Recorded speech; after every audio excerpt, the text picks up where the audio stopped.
Mutual fund के new investor हैं और आप चाहते हैं कि म्यूचुअल फंड का मज़ा ले सकूं, क्योंकि आपको मालूम है कि म्यूचुअल फंड जो है वो बहुत ही अच्छा इन्वेस्टमेंट एवेन्यू है in order to generate higher returns better than any FDR returns and in order to beat inflation rate of India.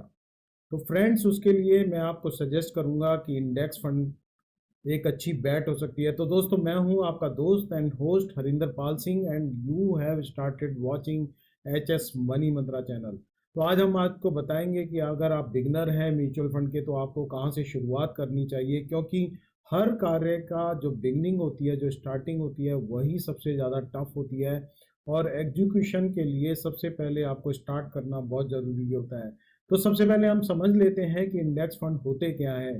तो दोस्तों, इंडेक्स फंड की डेफिनेशन होती है कि an index fund is a type of mutual fund और exchange traded fund that tracks a market index.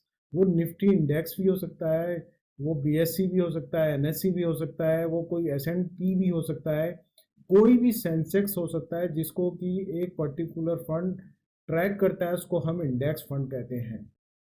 तो ये funds होते क्या हैं, कैसे फंड्स होते हैं? Actually, these are passive funds. The fund manager doesn't play any active role in order to select any stock.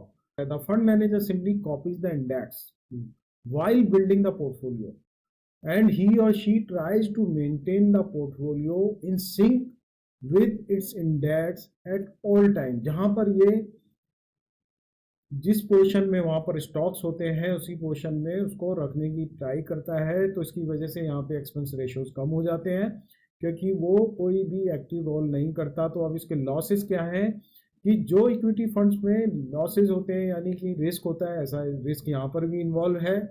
Flexibility की कमी है यहाँ पर, क्योंकि फंड मैनेजर के पास ज़्यादा चॉइसेस नहीं होती। और यहाँ पर ट्रैकिंग एरर का भी चांसेस बने रहते हैं कि कई बार अगर वो उसको सिंक नहीं कर पाता पर्टिकुलर इंडेक्स के साथ, तो वहाँ पे ट्रैकिंग एरर बन जाता है। प्लस यहाँ पर अंडर परफॉर्मेंस के भी चांस रहते हैं, क्योंकि एक्टिवली फंड मैनेजर यहाँ पर अपनी एफिशिएंसी शो नहीं करता। तो ये तो थे इसके रिस्क, और इसके अब हम बात कर लेते हैं कि इसके बेनिफिट्स क्या है। जो इन्वेस्टर बिगनिंग करना चाहते हैं, फर्स्ट टाइम इन्वेस्टर्स हैं म्यूचुअल फंड के, उनके लिए ये एक वरदान साबित हो सकता है फ्रेंड्स, ये वाला फंड। और अगर वो 10 और 12% की रिटर्न से सेटिस्फाई हो सकते हैं, क्योंकि उन्हें अगर एफडीआर से ज़्यादा रिटर्न चाहिए, ऐसी रिटर्न चाहिए कि इंडिया की इन्फ्लेशन रेट यानी महंगाई दर को डिफीट कर सके, तो ऐसे लोगों के लिए इंडेक्स फंड है। प्लस इसमें एक बेनिफिट होता है कि इसमें ना तो कोई एंट्री लोड लगता है और ना ही एग्जिट लोड लगता है। यानी जब आप विड्रॉ करते हैं तब भी आपका कोई चार्जेस नहीं लगते, क्योंकि अमूमन सारे इक्विटी फंड में 1 साल से पहले आपको एग्जिट लोड देना पड़ता है। तो इंडेक्स फंड में एग्जिट लोड नहीं देना पड़ता फ्रेंड्स। हम बात कर लेते हैं कि टॉप 3 हमारे कौन से इंडेक्स फंड है। तो हमने थर्ड नंबर पर रखा है ICICI Pru Nifty 50 index fund direct mode, और उसका ऑप्शन है ग्रोथ। इसमें कितना पैसा लोगों ने लगाया है, तो इसका एसेट अंडर मैनेजमेंट जो है वो है 4466 करोड़। एक्सपेंस रेशियो जो है वो 0.16% है। ये सारी फिगर्स तीनों फंड्स की मैं 5 जून 2023 के हिसाब से आपको बताऊंगा फ्रेंड। 1 ईयर की जो रिटर्न्स हैं वो 15.09% है। 3 ईयर्स की रिटर्न बहुत ही फैंटास्टिक है, 23.79%।